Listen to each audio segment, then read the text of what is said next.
Good day, folks. Sean here from Air Photography.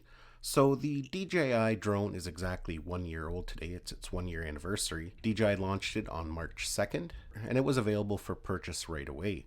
I ordered mine on Amazon and received it on March 3rd. When rumors first started circulating that DJI was going to be releasing an FPV drone, I got pretty excited about it. And when they finally launched it, it was probably one of those drones that I was excited the most to receive. Not long before the launch of this drone, I started getting into FPV. I purchased a bunch of pre-built FPV drones, the DJI goggles, and the DJI controller, and I really wanted to learn how to fly FPV. Now for me, FPV wasn't about doing freestyle flying, flipping around trees and loops and stuff like that. My goal for FPV was to learn how to fly it cinematically, just so I could add some interesting dynamic shots into some of my drone edits. But the problem I was having, and I'm sure many of you can relate, is that in order to get really good with FPV, you've got to log the hours. It's not something you can just pick up overnight. Some of these incredible FPV drone pilots you see on YouTube didn't get to where they are overnight. They've logged hours upon hours, weeks, months, sometimes even years to get to the skill level that they have now. They're flying multiple packs every day just to hone their craft. Unfortunately for me, that just wasn't a reality, and I'm sure some can relate to this as well. Life is busy.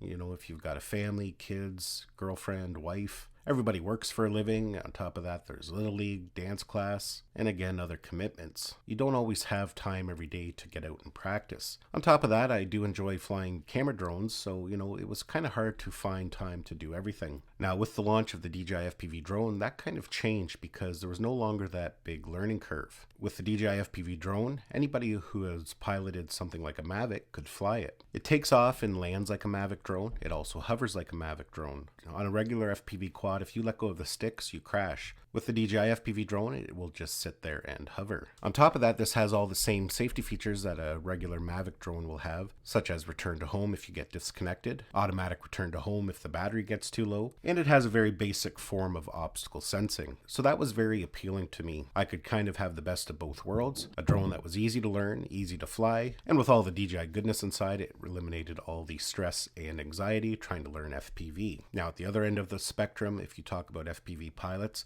this was something that they weren't really interested in. True FPV enthusiasts really like to build their own equipment. They like to customize the type of motors and all the components inside. And something like this is definitely not as agile as a good tuned custom built rig. And then when you factor in that this thing is not as repairable as a traditional FPV quad, that really turned a lot of people away. But as for myself, this thing is absolutely perfect for my needs. And I'm going to go over a few reasons why I really like it. The first thing is this thing has easy charging and easy battery maintenance. If you're just getting into the FPV world, you've probably realized that batteries for FPV quads are quite a bit different compared to what you might be used to with Mavic batteries. You have to purchase a LiPo charger, and you have to really learn about voltages and all that because they can be a little bit dangerous if you don't charge them correctly. A lot of people end up charging their batteries out in a garage in a safety fireproof box just because they can be that dangerous. But the DJI FPV batteries are just like any other Mavic battery.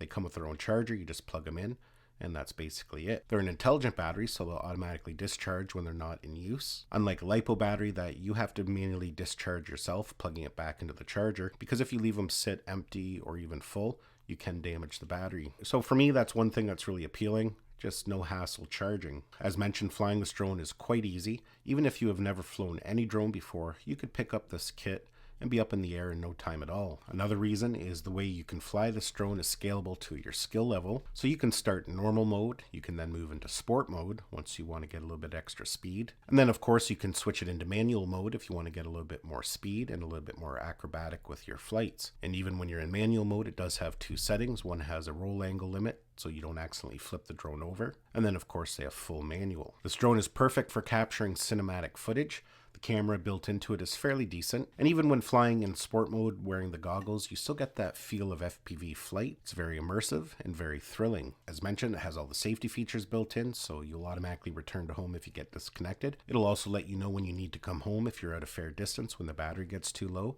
Again, another great feature. The controller has a panic button or brake button if you happen to get into trouble, especially if you're in something like manual mode and you lose your orientation. You can just hit the brake button, and the drone will come to a complete stop and just hover. On top of that, because it flies similar to a Mavic when you're in sport mode, if you get yourself into trouble or disoriented, all you have to do is let go of the sticks and the drone will just come to a complete stop and hover. This drone is also equipped with OcuSync 3, or O3 as DJI is now calling it, so you do have good range and good penetration around objects. Now, of course, with every product there are some cons, and the DJI FPV drone is no exception. The first most notable thing that people complain about is that it is kind of fragile. There's been a lot of videos on YouTube and Facebook with people crashing these, and they just shatter. Now, I do want to mention it is a fairly tough drone. I've actually crashed mine 3 times. I went straight into a tree, and I've somersaulted it twice. That's basically because I was flying too close to the ground, and it ended up catching and rolling over. All were at a fair rate of speed, and other than some broken props, I've never actually damaged anything on it. But that goes into the next point, is that it's not easily repairable like a traditional FPV quad. There are some replaceable parts for it that you can get on the DJI website. These legs here at the front, you can order a set of them.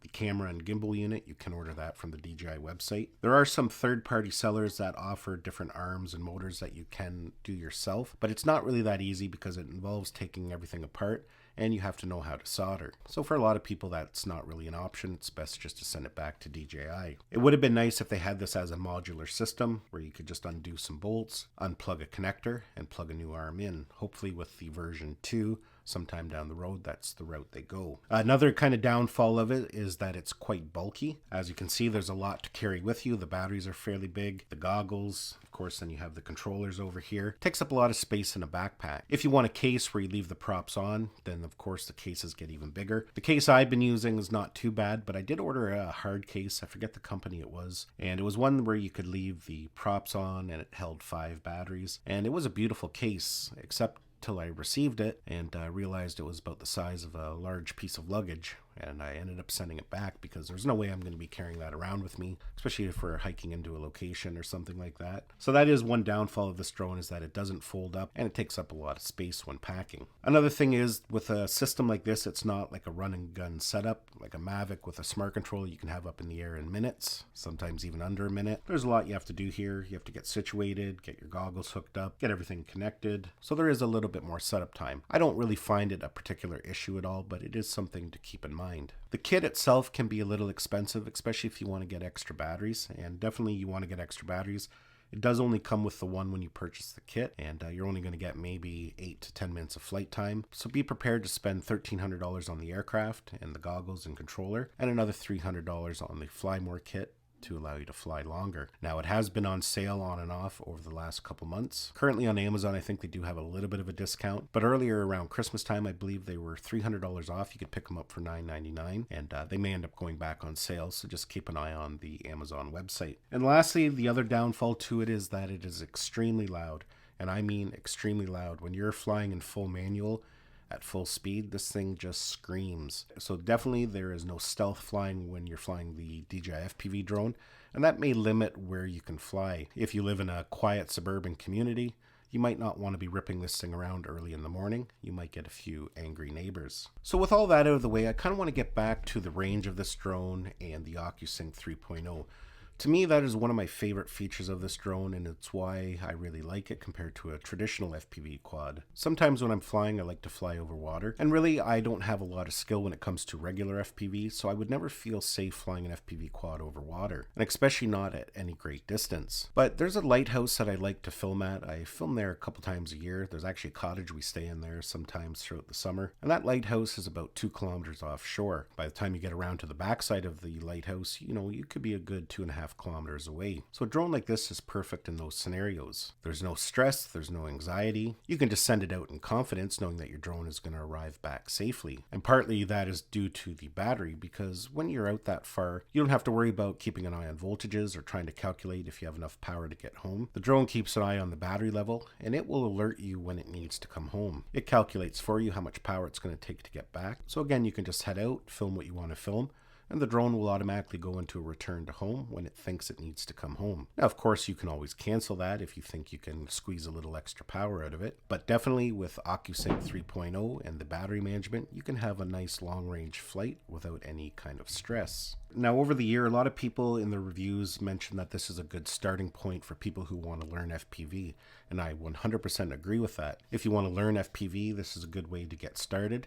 After all, your goggles are going to be compatible with most FPV drones, digital FPV drones anyways. So that's one expense you won't have to purchase when you decide you want to transition into something different. But for me, my thoughts are a little bit different. Now, this is just for me.